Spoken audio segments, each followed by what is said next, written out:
Gotta go. Hi everyone, welcome back to our channel, The Lived Experience. I am Senzi. And I'm Thobi. And we've started a new segment. Firstly, Happy Travel Tuesday. Yes. We've started a segment called Travel Tuesday Talks.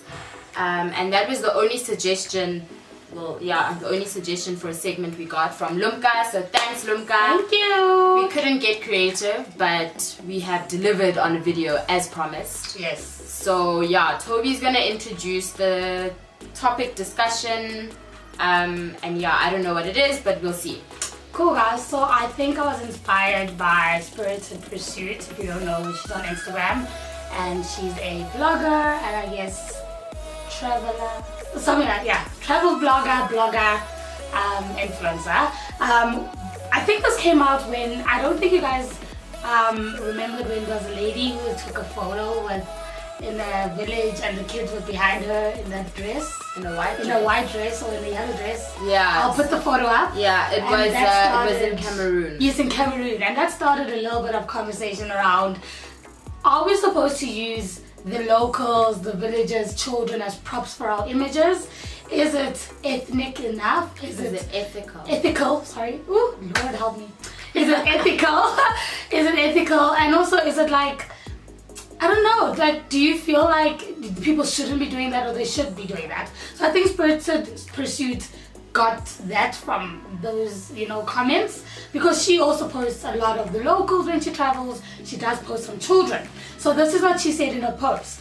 She said, on the topic of using people, particularly children and people of rural tribal communities as props when you travel, there's absolutely nothing wrong with admiring and capturing people with cultures that are different from your own. It all lies in the how it's done. I've spent the past few years traveling and trying to create content that honors, dignifies, and keeps my subjects at the center of their own narratives.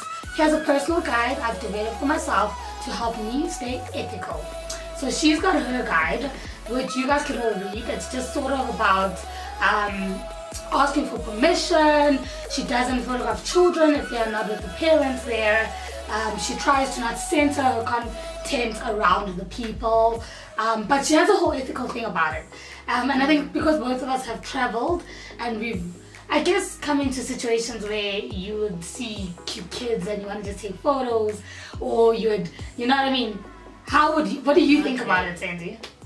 I remember seeing somebody's story. It's actually Victoria's stories. I can't remember her handle or what her actual name is because social media.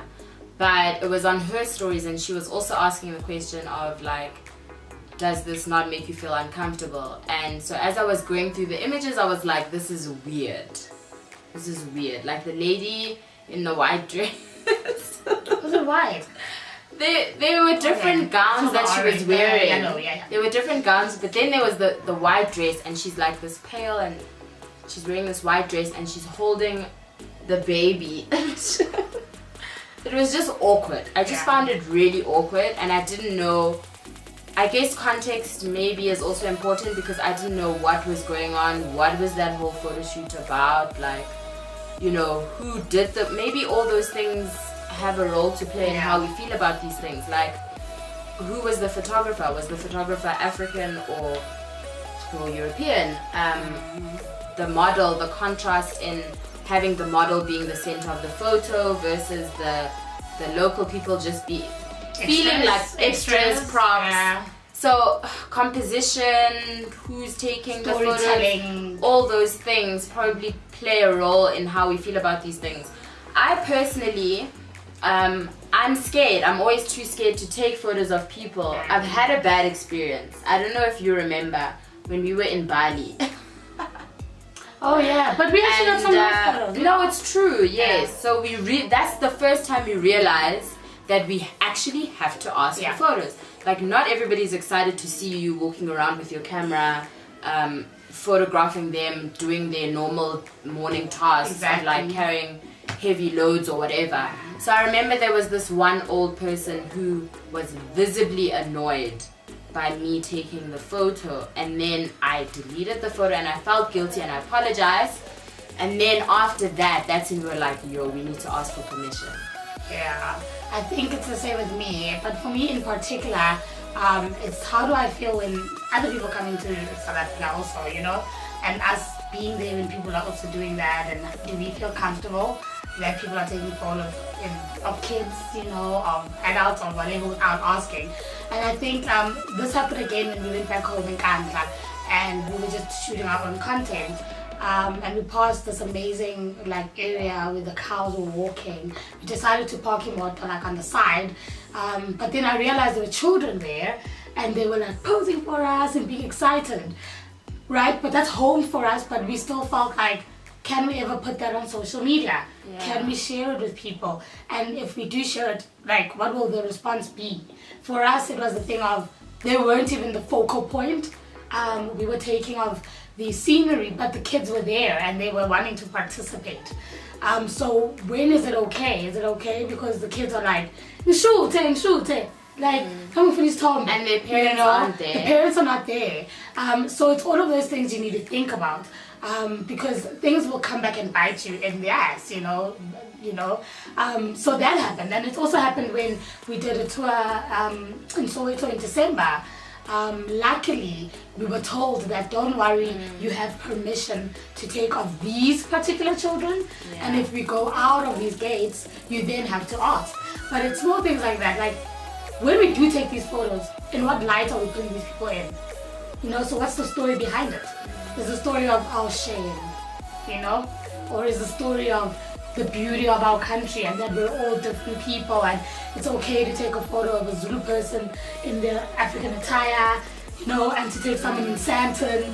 So what is the context that Senzi was saying behind and the intention? And the intention, like Spirited Pursuit was saying. Exactly.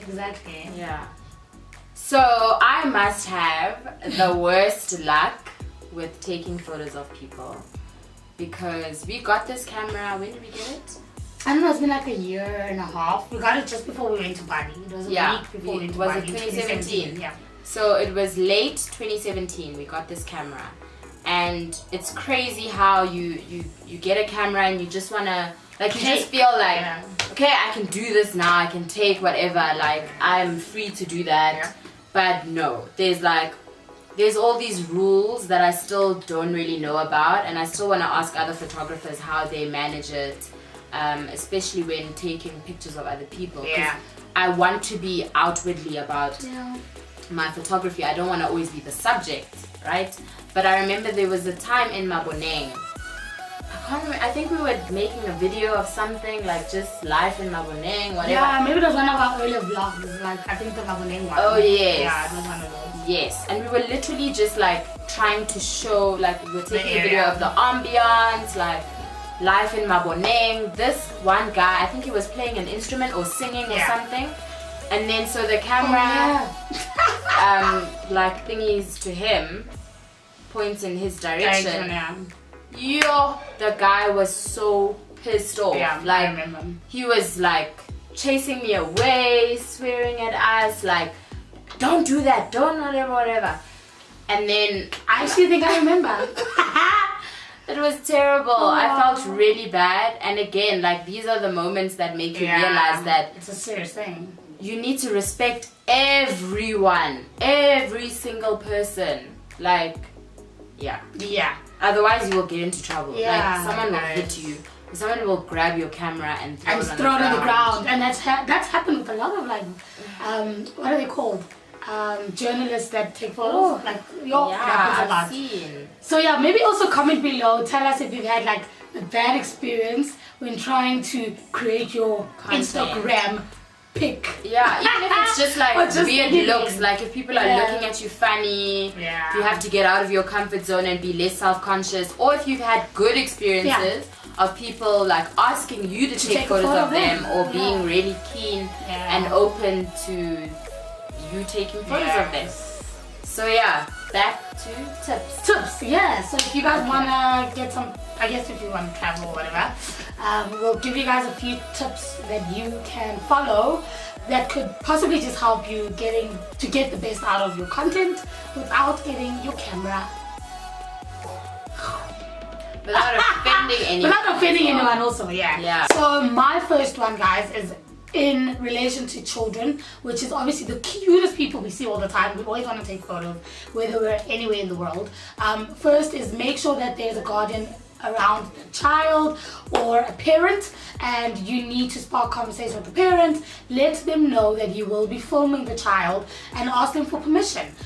This happened with us recently in Mpumalanga, where there was the kids all the way at the top and we were doing videos. Huh? Yeah, in Mpumalanga at God's window with all the kids. And Sam, who we were traveling with, actually had the audacity to ask, can I put your kids on Not the camera? audacity. Whatever. Had the, what is it? Guys, my English is going all the way out. What are you trying to say? She like, could ask.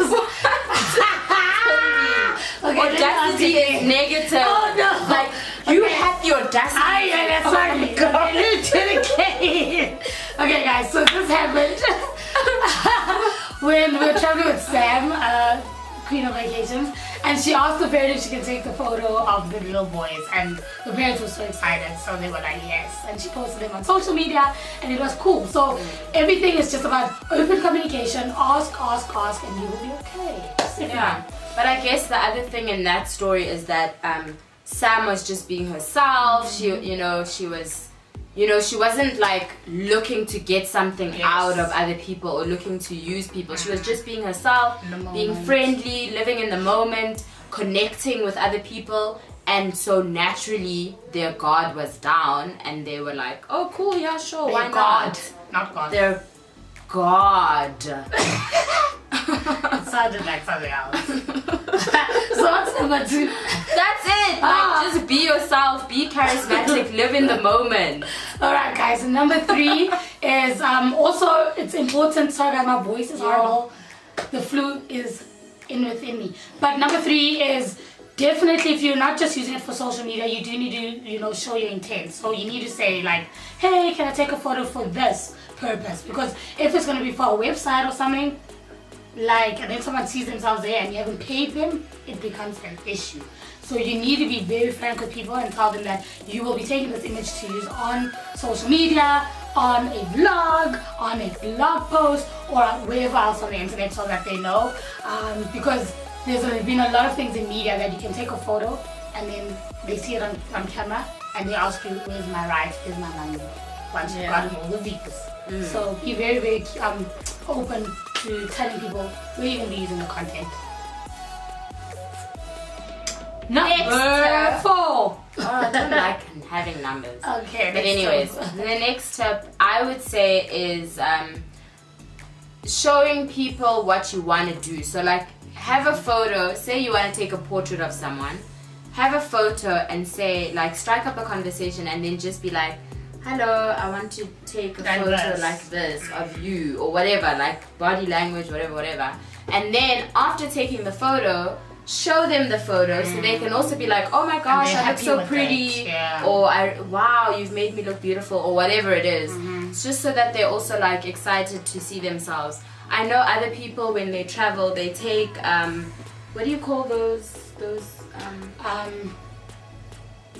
you have one, but you've never used it. I've used it. Those Polaroid cameras that give you the photo immediately. Instantly. Yeah. Insta, whatever those things. Instamax. Is it Instamax? I think so. That camera, they take it with them and then they basically gift the person they're taking a photo of. I wanted to do that in Kenya, but this chiquita didn't want me to take the camera. Stop lying. You forgot to take the Okay, camera. fine. Whatever. Anyways, that's a good idea. Okay guys, another tip that I feel is really important. I would never take a photo when people are in compromising positions.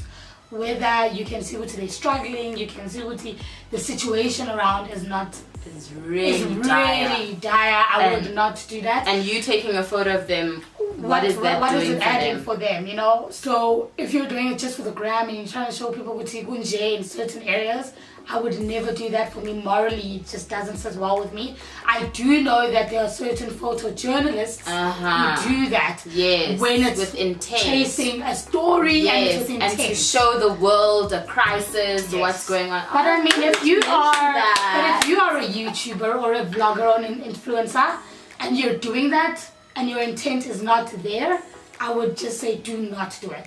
So when you do see people, if you are helping them, help them. You do not need to have the vlogging all of that, or you don't have to have your camera taking a photo. But just bear in mind, which people are in certain situations, what are you doing taking that photo? Is it going to help him, or is it helping you get your 1,000 likes? Yeah. You know?